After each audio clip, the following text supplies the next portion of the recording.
مشاهدينا المحترمين سلام الله عليكم، أهلا بكم إلى حلقة جديدة من بعد التاسعة نناقش فيها جملة من الأخبار والملفات، طبعا تقريبا معظمها متعلقة بالكورونا ووباء الكورونا وجائحة الكورونا طبعا وأرقامها، وأيضا أهم ما يتعلق بها خلال هذه الأيام، خصوصا أن الأرقام ارتفعت بشكل ملحوظ جدا حسب أرقام وزارة الصحة والسكان وإصلاح المستشفيات. طبعا قبل هذا نرحب بضيوفنا اليوم فيهم تنوع من الجانب الإعلامي وأيضا من الجانب الصحي. طبعا قبل هذا معي الزميل محمد سلطاني، أهلا بك. مرحبا بك علي ومرحبا بضيوفنا الكرام. طبعا من أين نبدأ؟ نبدأ النساء أولا. عندنا البروفيسور كريمة عاشور وهي رئيسة مصلحة الأمراض الصدرية بمستشفى لمين دباغين، أهلا بك بروفيسور. أهلا بكم. مرحبا. راح نتحدثوا مع الكورونا، والكورونا تقيس بصورة أكبر صدر. نعم إن شاء الله. وأيضا معنا البروفيسور فوزي درار مدير معهد باستور. أهلا مرحبا بكم. أهلا. أرقامه والتحاليل وعندكم الكثير من الملفات المتعلقة بالمعهد، نحاول اليوم نفهموها اليوم حتى المواطن يفهم وش دور معهد باستور، ما هي التحليلات، كيفاش يطمئن لهذه التحليلات. إن شاء الله. في الجانب الإعلامي معنا الأستاذ علي دراع، عمي علي كمان نحب أنا دائما نقبه. أهلا بك عمي علي. شكرا على الاستضافة. مرحبا. طبعا اللي فاتت نشرة الأخبار تاعنا اليوم على 8 نذكركم بأهم خبرين. الخبر الأول بطبيعة الحال متعلق بالكورونا، هذا هو الجدول اليومي الذي تصدره اللجنة الوطنية لمتابعة تطور وباء كورونا في الجزائر. ارتفاع فوق 600 إصابة، طبعا أمس كنا في 675 إصابة، اليوم 605 إصابات جديدة بفيروس كورونا في الجزائر خلال 24 ساعة الأخيرة، ليبلغ إجمالي الإصابات عموما يعني منذ أن وصلت الكورونا إلى الجزائر نهاية شهر فبراير الماضي إلى 26764 إصابة. عدد الوفيات رحمهم الله اليوم 10 وفيات، ليرتفع بذلك عدد الوفيات منذ ظهور الوباء في الجزائر إلى 1146. أما عدد الوفيات اليومية أما عدد الشفاء، حالات الشفاء اليومية 383 حالة شفاء جديدة، ليصل عدد المتعافين من الوباء إلى 18076 متعافٍ. طبعا هذه الأرقام فيها أرقام جزئية، بقات ولاية وهران تعرف أكبر حصيلة يومية، ثم تليها الجزائر العاصمة، بينما شهدنا انخفاض محسوس في أرقام ولاية سطيف، فقط اليوم حوالي 11 إصابة مؤكدة. طبعا هذا الخبر المتعلق بالكورونا. خبر آخر متعلق اجتماع وزير التربية الوطنية محمد وجعوط أشغال الندوة الوطنية لمديري التربية. طبعا الاجتماعات كما نرى في هذه الصور لم تعد اجتماعات تتم وجها لوجه أو في نفس الطاولة، بل أصبحت عن بعد وعبر الكاميرات. طبعا أهم شيء هو البروتوكول الصحي المتعلق بوباء كورونا والامتحانات المصيرية، امتحان شهادة التعليم المتوسط وأيضا امتحان شهادة البكالوريا. الوزارة كما نعلم يوم الأربعاء الماضي قد أعلنت عن البروتوكول الذي ستعتمده في تسيير هذه الامتحانات. طبعا بروتوكول يضع بعين الاعتبار الإجراءات الصحية والاحترازية من وباء كورونا والسير الحسن لهذه الامتحانات. طبعا اليوم أيضا الوزير قال وشدد على تحسيس جميع المؤطرين وأعضاء الأمانات والأساتذة والحراس والمكلفين بالتنظيم والمتابعة بالعقوبات الجديدة. فيه عقوبات جديدة تتعلق بمرتكبي الغش في هذه الامتحانات. قال أن الغش بكل أنواعه والمتواطئين معه، يعني اللي يغش واللي يعاون الغشاش هؤلاء راه صدرت في حقهم عقوبات جديدة. طبعا أصبحت تتعدد العقوبات الإدارية والتربوية. طبعا بكري كانت العقوبات الإدارية والتربوية مثلا يمنع من اجتياز البكالوريا نهائيا أو لسنوات معينة، هذه المرة أدخلت هذه العقوبات في قانون العقوبات، يعني يروح ويتحاكم ويسجن، وربما عقوبات أخرى منصوص عليها في قانون العقوبات. طبعا هذا في الإجراءات الجديدة لوزارة التربية. نعود إلى موضوع الكورونا وأرقام الكورونا والارتفاع للأسف في الجزائر الكورونا. دكتور فوزي درار مدير معهد باستور، لو نبدأ معك، وراهي رايحة أرقام كورونا في الجزائر، ارتفاع كبير، ارتفاع مهول، ارتفاع مرعب.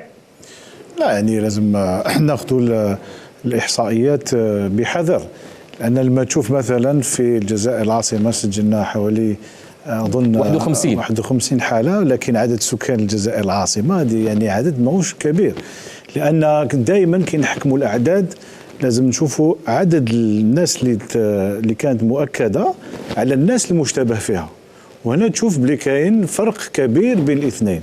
في بعض المناطق تصيب مثلا وعندك 15 ولكن الحالات المشتبهه راهي 100، فبالتالي هذاك ماهوش رقم كبير. لما ناخذ الخطا اننا ناخذ الرقم في حد ذاته، لكن الرقم في حد ذاته لازم تقارنه مع المجمع تاع الحالات اللي خضعت للتحليل. اذا مثلا فيه، نعطيك مثال، اذا فيه 1000 شخص تحلل ونصيبوا مثلا 100 حاله، هذا غير انك تصيب 1000 في 1000 تصيب 500 حاله.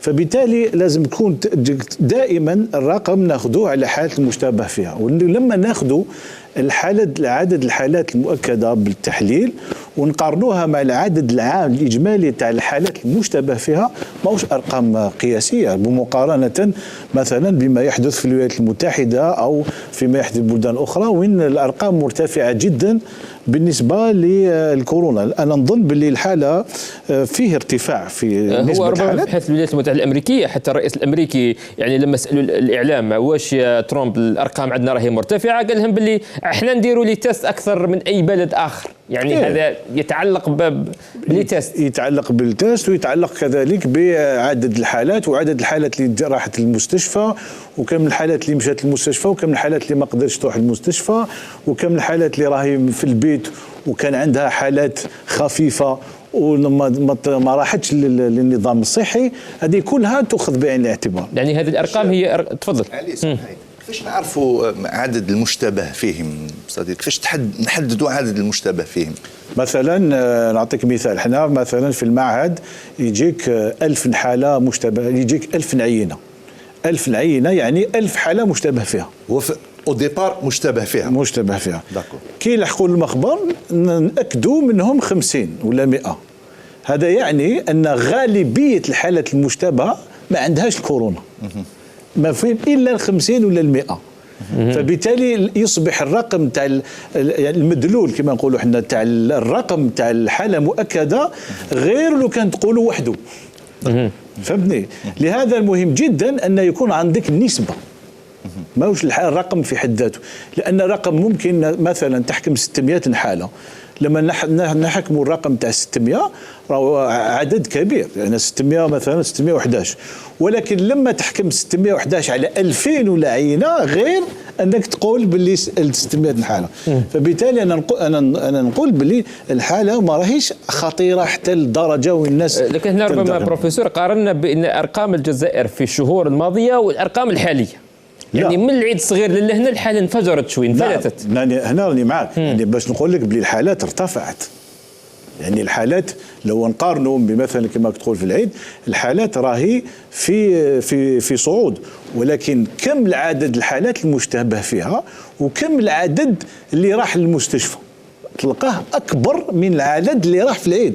لان كاين ناس مثلا انت راك هنا قاعد تسمع باللي جارك ولا راك معه مرض، ممكن الحي كامل ولا اللي معاه كامل يروحوا للمستشفى وما عندهمش على كورونا. فبالتالي يصبح الرقم تاع الاعداد اللي تروح للمستشفيات ولا تروح للمراكز الصحيه يصبح عدد كبير جدا. هذا لا يعني ان الكورونا اللي راهو يمشي. مش عارف الفهم. خلينا نروح نشوفوا الامر في المؤسسات الاستشفائيه وفي المستشفيات. البروفيسور كريمه عاشور رئيس مصلحة الأمراض الصدرية، قلنا الكورونا تقيس الجراحة الصدرية، طبعا الكورونا تقيس أكثر ما تقيس منطقة الصدر. كيف الأوضاع منذ الأسابيع هذه اللي عرفنا فيها الأرقام شوية ارتفاع في أرقام اليومية للجنة متابعة كورونا؟ شوف حنايا في الجزائر عامة، سيدير جات ابخي ما بدات ان ازي في الصين، بعد راحت في اوروبا. كي شفناها في اوروبا تماك اللي فقنا لها اللي راح توصل لنا الحالة، تما كانت فريمون كبيرة، تماك اوسي فهمنا لها. انا كومبري لا مالادي. وعلاش واحد يقول لك وعلاش في الجزائر جات خفيفه وفي الخارج ما صوتو في اوروبا في طليان وان ايطالي وكاع في فرنسا هما عندهم امكانيات كبيره وحنا شويه مقارنه. لا نو وي سا سي فري، هذه حقيقه، هذه حقيقه صح. مي كان عندنا الوقت لفهموا المرض، عندنا الوقت دونك فهمناه. انا يوتيليزي لا كلوروكين، لي زونتي كواغولون بداك نديرو دونك بزاف لي زانتيبيوتيك كاع واش دواوي كاع عرفنا كيفاش نديروها من الاول. دونك كي وصلت لعندنا اون افي لي زارم. باسكو ماشي برك لو ريسبيراتور واحد يقول لك بون تاع يفو لي ريسبيراتور لي ريسبيراتور لا نو كي توصل لا ريسبيراسيون الحاله صاي طفرت c'est-à-dire qu'il faut les avoir صح mais il faut واحد c'est-à-dire الوقايه في هذا المرض في لاغريب تاع الكوفيد 19 الوقايه هي احسن العلاج باسكو كي تبدا فيها تكون خفيفه صحه كي تبدا تصعب علينا ضفرت دونك حنايا في المستشفيات دونك شفناها جايه depuis janvier février mars كي وصلت لينا on s'était préparé mais préparé médicalement بالدواوي on avait commencé les protocoles on a essayé les protocoles donc كي وصلت لنا on avait pu gérer donc en plus de ça درنا ما نقدروش نقولوا درنا la distanciation on a demandé la distanciation mais ما درناش le confinement par contre في الجزائر التباعد ما درناش non voilà ما درناش le confinement درنا comment on appelle حنايا c'est un couvre-feu ماشي كيف couvre-feu وحده والكونفينمون حاجه واحده اخرى انا في كوفر-فو بدك نقصوا من الاجتماعات بدك نصيبوا الناس يفون سيمونيزي بشويه مي ما نخلوهمش يتجمعوا باسكو الجامع سي سا كي في لو بروبليم دايوغ انا وصلنا دوكا في العيد جزنا العيد الصغير دوك نخلصوها كاع في العيد الكبير هنا جايين ليها كانت en tant que professionnel de la santé je parle donc كي جالنا on a pu هاد الحاله دوكا comme c'était un virus كما قلت لك من قبيلات c'est un virus donc ما نفهموش exactement il va prendre de l'expansion يقدر يجوا اليوم d'un jour ou l'autre يقدر يحبط وحده برك mais il peut aussi rester plus longtemps المشاهد الان راهو يتساءل انت تقولي ما نعرفولوش اسمحي لي المشاهد الان راهو يقول كيف هذه طبيبه وما تعرفش الفيروس ولا اطباء وما يعرفوش الفيروس فماذا بينا تزيدي تشرحي شويه باش يعني المشاهد يفهم اللي حاجه جديده يعني ماهيش قضيه سي با اون بكتيري يعني ولا فيروس سي كوم لا غريب انا عارفين بلي راهي جايه اون بريبار لي فاكسان mais on ne sait pas كيفاش يجي presque on vaccine les personnes les personnes âgées les personnes tarées les personnes عندهم les diabétiques وكاع pour éviter بلي تجينا حاجه كبيره parce que la grippe en elle-même تقتل elle en tue presque tout autant pour ne pas dire تاع la grippe normale la grippe normale برك ماشي ما نروحوش من la grippe le Covid donc la grippe c'est un virus c'est-à-dire يعيش فينا c'est-à-dire pour ne pas rentrer c'est-à-dire c'est pas quelque chose c'est pas une bactérie c'est pas comme le choléra جازت on a réglé le problème من جا المشكل on a راحت le choléra c'est pas un problème virus حاجه واحده اخرى تعدي voilà c'est un problème وتعدي à sa manière simplement حنا موالفين بلا غريب تمس ديريكتومون لي بومون دونك وعلاش لي بروميير طون علاش البلدان الاخرى كيفاش حصلوا باسكو ايزون ريغلي برك لو بروبليم بولمونير سادير واحد ما يتنفس يديروا سو ريسبيراتور problème c'était un autre problème bon on va pas rentrer dans les détails Fernando Belli qu'il avait un problème sur les vasculaires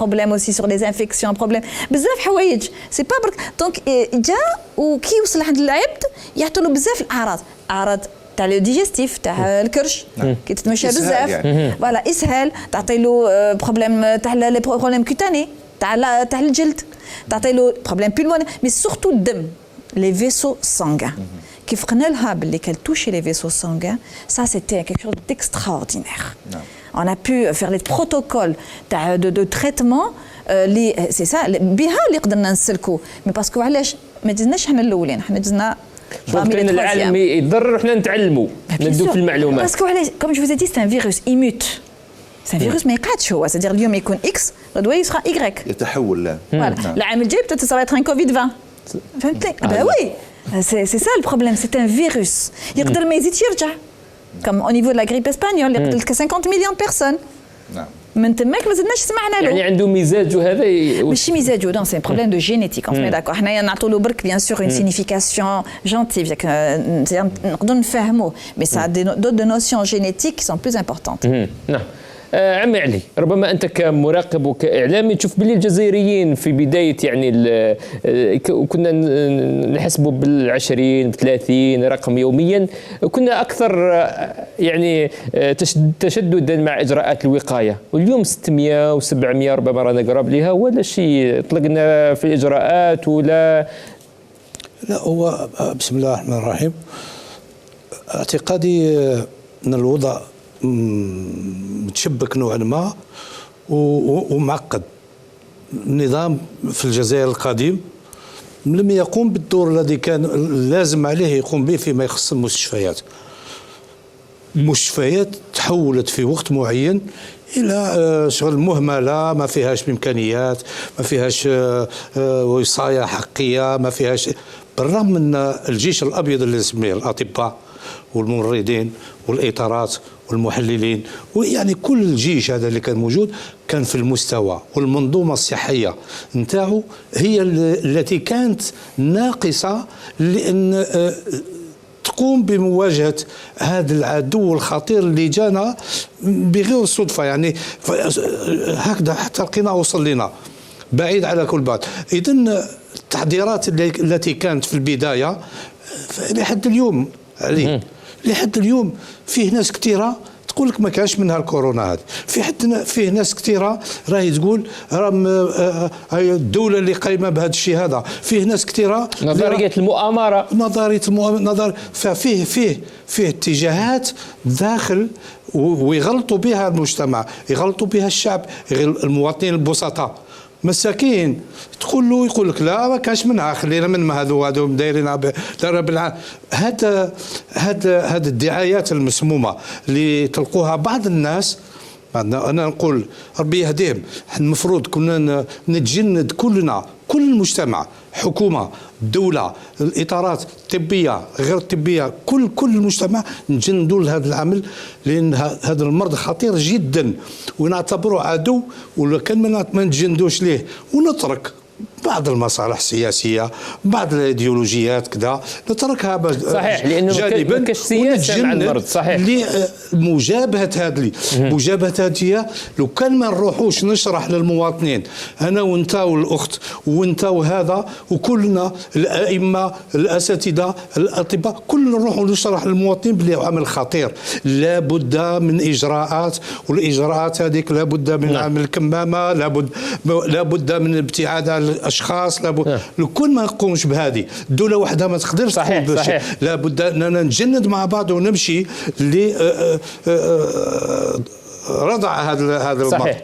ربما من حيث الإجراءات بروفيسور فوزي درار، أنتم في معهد باستور، حدثنا على يعني كردات الفعل تجاه هذا الفيروس وهذا الوباء من حيث التحاليل، يعني اللي اللي تديروها يوميا في حول الكورونا، كيفاش طورنا من فيفري إلى اليوم؟ يعني لما في شهر فيفري مارس كنا يعني في حالة يعني ناقصة، لأن كان المعهد الباستور ذاك الوقت كان وحده اللي كان يدير التحاليل، لأن كان فيه المخبر المرجعي تاع المنظمة العالمية للصحة تاع الانفلونزا اللي مال في يعني يعس لاغريب في الجزائر، لأن المنظمة العالمية للصحة لما خرج الفيروس هذه كما نقولوا احنا تكلت في البلدان على المخابر اللي تسيرفي لاغريب، لانها فيروس تنفسي كما فيروس كورونا، فبالتالي بعض المخابر تاعنا اقتنت الادوات التشخيص اللي ما كانتش موجوده تماما، لان ما كانش ناس اللي تصنع هذه الادوات، فبالتالي جاء معهد باستور اكتسب هذه التقنيات. لما اكتسبناها كانت الحالات الاولى اللي تفاجئنا فيها، لان كنا ما زلنا في طور مراقبه نعسو في لاغريب كما كل عام، ولما كان الشخص الاول درنا لاغريب خرجت يعني كما نحن نقولوا سلبيه نيجاتيف،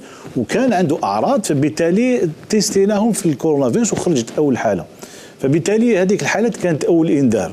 ومن بعدها بالعقل بدينا نصور احداث، ولكن بعد بدينا نشوفوا بلي الفيروس هذا بدا ينتشر بسرعه، فبالتالي كانت المعاهد الجهويه عززتوها يعني في عززناها في التلقيح، وكذلك ما كفاتش، فبالتالي كان لازم في ضروري في استعجال دير مراكز تشخيص في موجوده في ولايات متفرقه باش تكون اقرب للمواطن، وكذلك حتى منطقيا ما ينجمش المعهد وحده يتلقى جميع العينات، ولكن هذه تستلزم اولا كما نقولوا احنا تستلزم ادوات، تستلزم ماكينات، وكذلك تستلزم تكوين، لان خصوصا في البي سي ار لو ما كاينش انسان ما يكونش مكون جيدا ممكن المخبر تاع الكشف يولي هو يخرج الفيروسات، فبالتالي مهم جدا تكون التركيبه من ناحيه المخبر في حد ذاته كيفاش مبني، وكذلك التكوين. ومن بعد بدينا في الترقوا. الان انا نظن قبل الفصل بروفيسور اعطينا رقم شحال من تحليل بي سي ار يومي؟ الآن فتنا حوالي 2500 2600 أكثر في يوميا في طاقة المخابر اللي راهي الآن تشتغل في التشخيص. وكنسبة مقارنة بعدد سكان الجزائر رانا قراب شوية المستوى بعد شوية؟ لا احنا مازال لازم يكون تغطية أكبر باش تزيد طاقة التشخيص أكثر. ولكن كاين تقريبا اليوم اسمح لي بروفيسور اليوم كاين تقريبا 30 مخبر ولا يعني ان سونتر وين يديروا لو بي سي ار كي بدينا في جونفي سي لانستيتيو باستور. واسمح لي تما نتكلم تحت ملاحظه الاستاذ ماهوش نيمبورت كال مخبري عندكم في باستور بو فير لا ليكتور تاع هذه نقطة مهمة جدا أستاذ، نخلوها بعد الفاصل. فاصل قصير مشاهدينا ثم نواصل.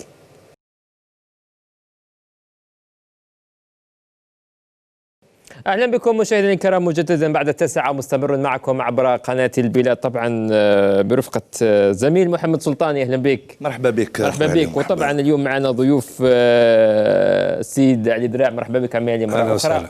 طبعا ومعنا ايضا البروفيسور كريم عاشور رئيس مصلحه الجراحه الصدريه بمستشفى الامين دباغين، وايضا معنا البروفيسور فوزي درار مدير معهد باستور. اهلا بكم. طبعا اليوم الكورونا راح تاخذ حصه الاسد، وكنا حتى في الفاصل نتحدث حول هذا التحاليل.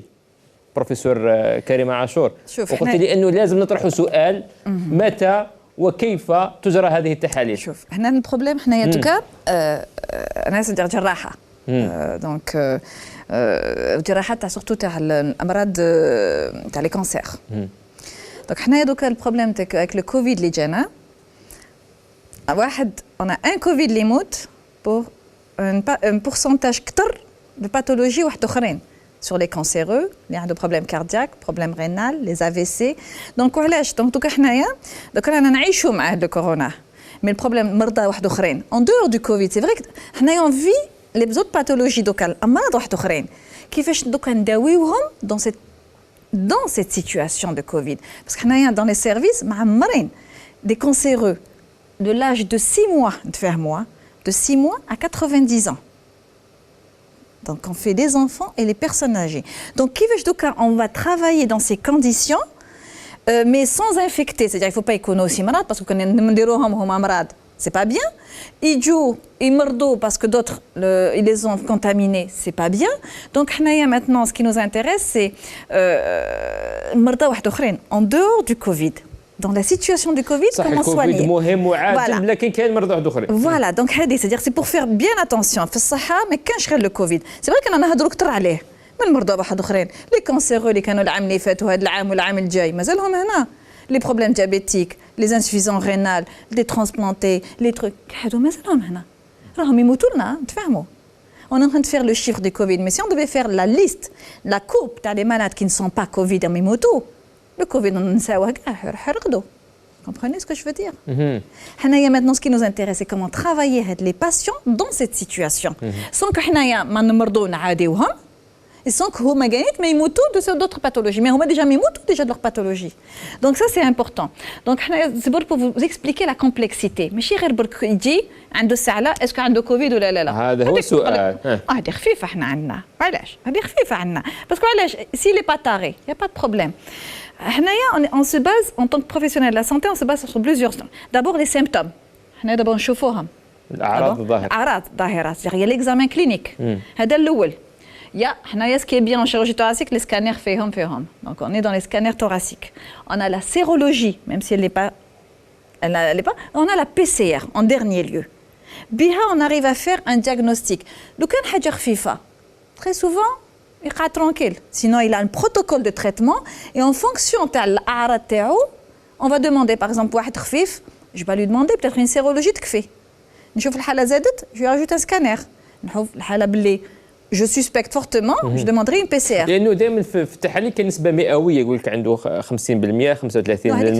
هذيك سكانير non, هذيك سكانير non. هذيك سكانير c'est une autre histoire. C'est une autre histoire. Le scanner c'est un élément برك, un élément dans un panel de diagnostic. فهمتني؟ ما ناخذوش برك باسكو سي فري كو رجعت عاده واحد عنده يروح يدير سكانير. Non, si on veut avoir un diagnostic, c'est la PCR, c'est clair. هذه هي الصح كاع نخرى فيها. انا نظن بانه علي اسمح لي الاستاذه طرحت واحد المساله مهمه جدا. على بالك علي احنا في الجزائر عندنا مشكله ثقه كبيره جدا. ثقة المواطن في المسؤول تاعو، ثقة المواطن مع الطبيب تاعو، ثقة المواطن مع الميكانيسيان تاعو، ثقة المواطن مع الخباز. علي في الطب ماذا بيا الدكتورة هي اللي تتكلم، أنا نتمنى نوجه نداء للمواطن. قال سي محمد لازم الشيء اللي يقوله لك طبيب تصدقوا، ما ديرش واش كان في راسك. خطورة انه ماذا بيا انت تشرحي هذه المسألة هذه، حتى البروفيسور يشرح المسألة هذه، انه المواطن يدير واش في راسه، يديرش واش يقول له الطبيب.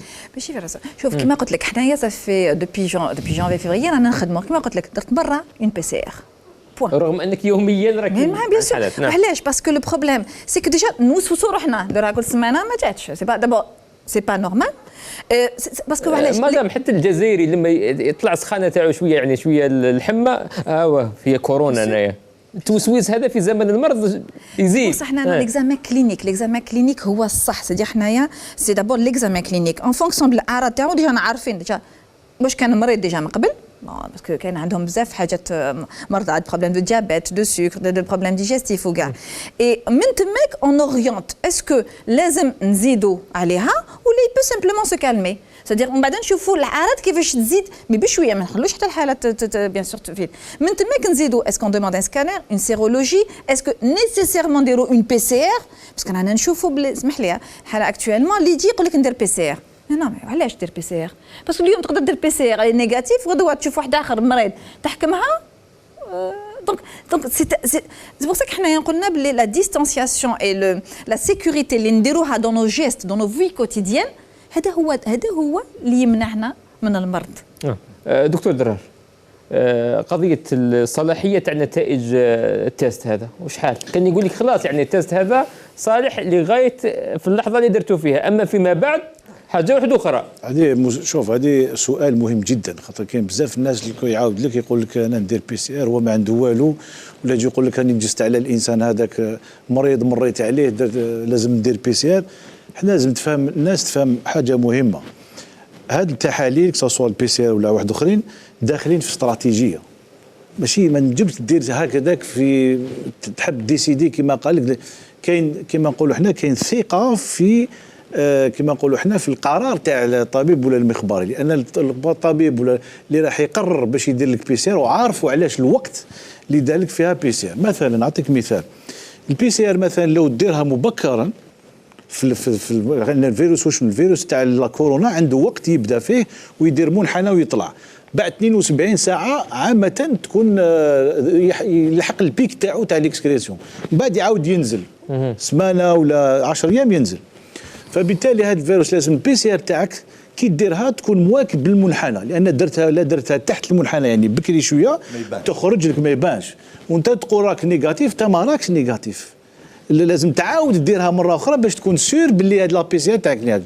النقطه الثانيه المهمه، البي سي ار باش نعرفوا البي سي ار هذه ديتيكتي كما نقولوا احنا لو جين، يعني لا دي ان تاع الانسان، ما ديتيكتيش الفيروس حي. لان ممكن واحد يكون عنده بي سي ار مثلا واحد راهو برا عنده 15 يوم يدير بي سي ار يصيبها بوزيتيف، هذا ماهوش معناتها انه مريض بالبي سي ار، لان بالكوفيد تقصد بالكوفيد لان الفيروس الحي خرج وساند برا. ولكن واش شاهدنا في الكوفيد وهذا راه منشور علميا ان بعض الاحيان بعض البقايا تاع الفيروس الميكروبات تقعد في الجسم باش تروح، فبالتالي لما دير البي سي ار انت تحسب باللي هذيك البي سي ار الانسان هذا مريض ماهوش مريض. لهذا كاين بلدان كثيره بيناتهم الولايات المتحده مثلا تعتمد على الاعراض.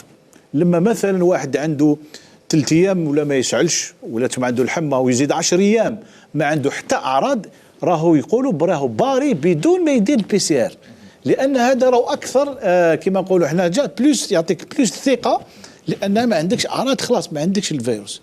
فبالتالي البي سي ار اللي ما درتهاش في الوقت في الموضع تاعها ممكن تسبب لك خربطه في التحليل. اسمح لي، وشكون يحدد الموضع؟ هو الطبيب. نعم، ماهوش المواطن وحده. الطبيب. انا حبيت نسقسيك بروفيسور فوزي على امر اخر، وقضيه اسم المواطن انا ما راحش الان يعني ندير له محاكمه للمواطن، انا ماذا بيا باش يفهم، لا احاكمه ولا اتهمه في النوايا تاعو.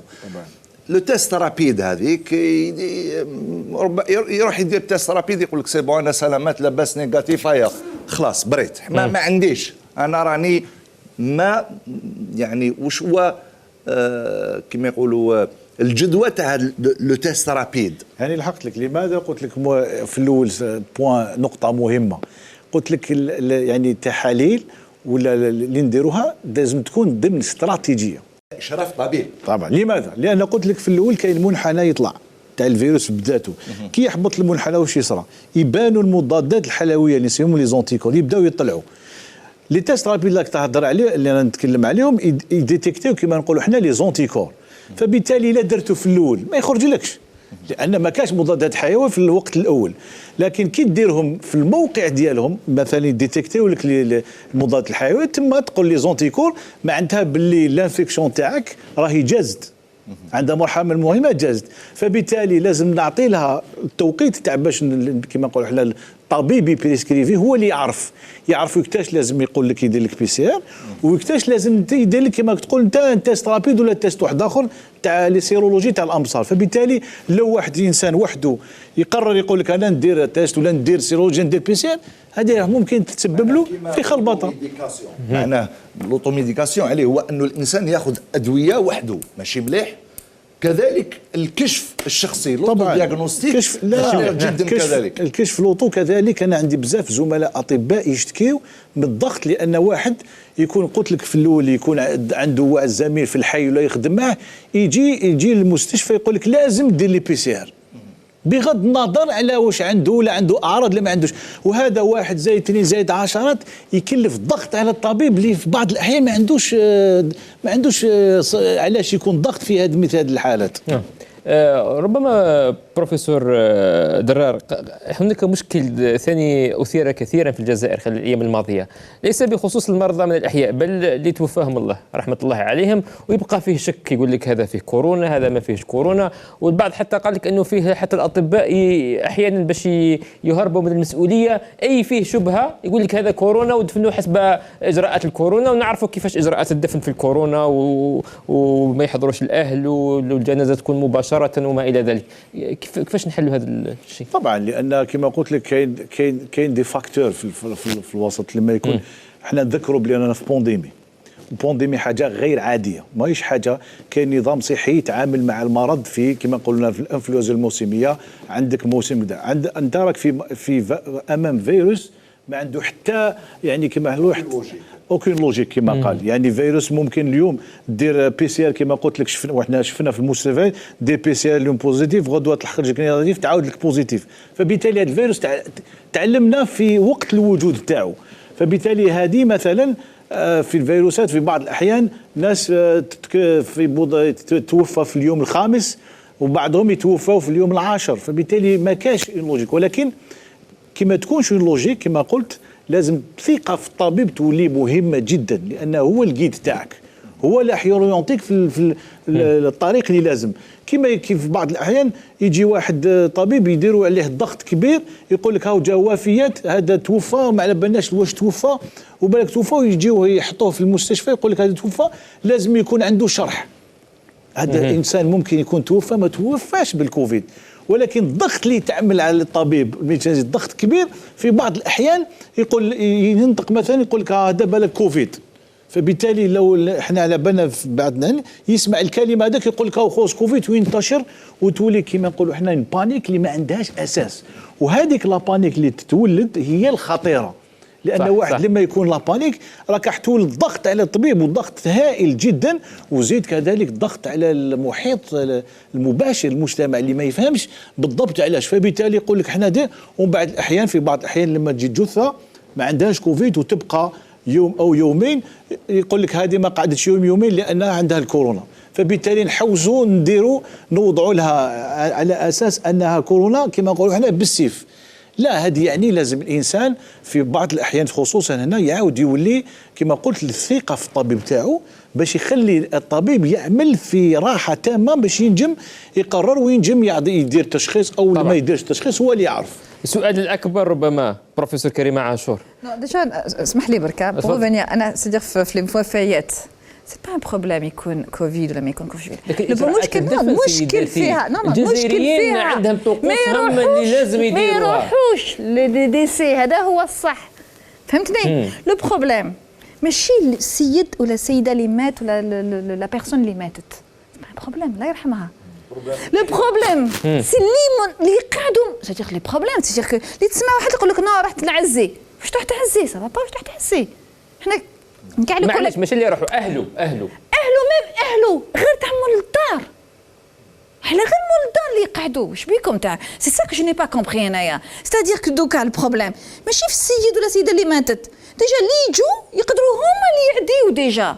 دونك لو بروبليم حنايا سي كو انا في لي ديسي سي فري كاين بوليميك كوفيد ماشي كوفيد، نقول لكم والله غير تاع السيد مات الله يرحمه ولا خلونا ترونكيل كيما قلت لهم انايا. لو بروبليم ديكا مع الحيين ميت مات غير مول الدار اللي يدفنوه، حتى ولو ماشي كورونا بيان سور، باسكو لو بروبليم لو كان ماشي كورونا اللي يجوا يعزوا فيه هما اللي يجيبوا لك المرض.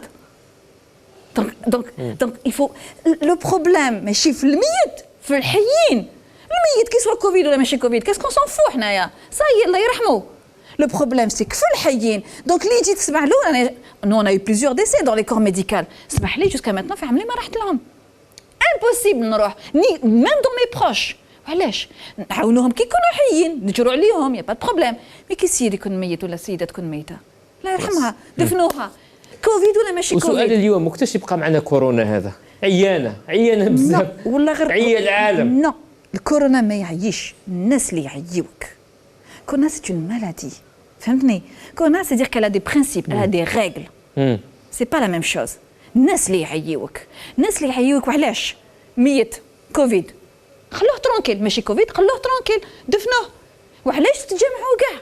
واحد يقول لك نروح نقعد قدام الباب، واحد قدام ما نسلمش نقصر منا، نروح معاه نروح، قعدوا في ديوركم سي بون، مات دفنوه، حب يروح يشوفوا واحد يروح يشوفوا. حتى ان الكورونا هذا في العالم مازال مرتبط بنظريه المؤامره، يقول كاين الناس اللي جابوه، كاين الناس اللي داروه، حتى انه بيل جيت يعني رئيس مؤسسه مايكروسوفت تحدث قبل يوم الخميس الماضي في CNN وعاود ذكر، قال لهم يا جماعه والله العظيم تامنوا بربي الكورونا هذا انا خاطيني. نشوفوا ربما مقاطع من حديث بيل جيت اللي اتهم واللي قالوا عليه انه كان من بين الناس اللي مولوا الكورونا او نشروا الكورونا لاهداف خاصه. طبعا هذا هو بيل جيتس في هذا التصريح تاعو اللي انفى فيه نظريه المؤامره، وقال باللي انا خاطيني كورونا هذا ما درتوش انا. عمي علي في هذا الجانب حديث كبير، لعبه ما نسمعوش هو في هذا المقتطف طويل حتى من المهم هذا التصريح قالوا في CNN يوم الخميس الماضي. عمي علي نظريه المؤامره والكورونا، خدمه دول، خدمه افراد، وهذه الامور تعرف انتشار يعني عندها جمهورها. هذا صراع اخلاق بين الدول، بين الدول بحد ذاتها، بين الصين والولايات المتحده. بدا الصين متهمه من طرف الولايات المتحده، من طرف الغرب، من طرف فرنسا، من طرف بعض الدول الاوروبيه، بلي هي اللي صنعت هذا الفيروس، وهي اللي سوقت له، وهي لان فيه مؤامره. بدا هنا، بعدين انتقل الى الجهه التاليه، الى بيل جيتس، الى الولايات المتحده، فيه اتهامات اللي من اجل مصالح جيو استراتيجيه نقدر نسميها انا، من اجل البيع والشراء في بعض القضايا. السباق من اجل الفاكسان دخل فيه، من هو اللي يصنع هذا الفاكسان لهذا الفيروس الاول، من هو اللي يسوق هذا. هو دونالد ترامب دار تغريده قال لهم بلي راح نسمعوا اخبار مليحه، ثم شويه جا بوريس جونسون قال لهم اوكسفورد راهم خدموا مليح، بعدين الصينيين قال حتى احنا ثاني رانا خدمنا، والروس وغيرهم والالمان والانجليز الى غير ذلك. هذا كله داخل في السباق والصراع من اجل التسابق ومن السباق تجارة معينة في إطار، وهذا طبيعي. أعتقد العلماء والأساتذة الأطباء ممكن هما اللي يكتشفوا الفاكسان المخير المليح هو وغيره. أنا ما ندخلش في هذا النظام، إلا تشوفني أنا ساكت من البداية ما حبيتش نتكلم لأن موش اختصاصي وموش مهمتي، لكن في لاتشات في الهضرة في السياسة لما ترجعني للموضوع تاعي نتكلم ونقول مثل ما كان يتفضل الأستاذ وكملت الأستاذة، الموضوع خطير، وحنا في حرب ضد هذا الفيروس، هذا في حرب حقيقية. لابد علينا كمجتمع أننا نتجند كرجل واحد وامرأة واحدة من أجل وضع كل الإمكانيات من طرف الدولة، من طرف الأشخاص، تجنيد كل الناس. الأئمة المساجد مغلقة ولا واحد يتكلم على كوفيد، الاساتذه بعثوهم كل راهم في ديارهم، الطلبه كل، ولا واحد يتكلم على يعني المجتمع تقرب راهو ديميسيوني. خلينا هذا الجيش الابيض وحده، هذا الاطباء وحدهم اللي يكافحوا. وهذه على بالك ما تديش بعيد، لابد من سي محمد وانت اننا نروح نبحث عن الناس اللي تاتيو، الناس اللي يهضروا يقنعوا سواء بالدين ولا بالعلم ولا بالفكر، كيفاش نقنعوا المجتمع باه نتجندوا كلنا مع الدولة. الدولة وضع بعض الإمكانيات، وضع إمكانيات، ولكن ما تكفيش إلا هذه الإمكانيات. لابد من أنا نظن بلي نقطة مهمة بزاف. لماذا؟ خاطش الآن أنس عندك 5 شهور تاع الآن الناس تشتغل، كاين يعني كما نقولوا علامات التعب، ولما تتعب واحد يتعب في مستشفى مخبر ينجم يدير أمور اللي تقدر تكلف غالي. لهذا انا نقول بلي هذا انسان طبعاً. لماذا نقول لك راهو جيش ضد فيروس؟ كي يكون جيش في معركه ضد عدو ما عندكش انت الدروات تروح تكريتيكي الجيش حتى وكان فيه ديزانسوفيزونس، لان ليزانسوفيزونس راك راح تتريتيهم لما تكون في عقلك وتقدر توضع ميكانيزم وتشتغل. الاطباء ربما اللي نعرفهم قال لي يعني لما يكون عنده يعني مناوبه مع الكوفيد يقول لك المشكل حتى لو كان يجوز هذاك النهار هذيك الليله يكون جوز عاديه، الغدوه من ذاك اللي كيصوني لي تليفون واحد من الزملاء يكون يخبرك باللي فلان وفلان اللي انت كنت معاهم البارح توفاو، قال لي الخبر هذا نفسه لا احلك اقل. انا نعطيك ناس في المعهد، نتكلم على معهد باستور، عندنا ناس في المعهد يخدموا الليل ونهار، كي تروح في الليل ياخذوا حتى 4 صباحا.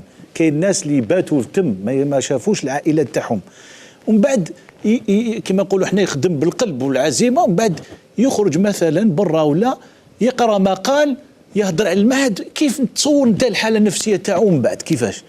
يعني هذا راهو الانسان راهو ماد كامل الطاقه تاعو باش يخدم. المهم الجيش كي يكون باش ينتصر في المعركه لازم ترفع المعنويات تاعو، ماشي تجيب امور يتحبط، لان الجيش كي يكون يحارب في عدو تحبط له المعنويات، وراه النتيجه وشنو؟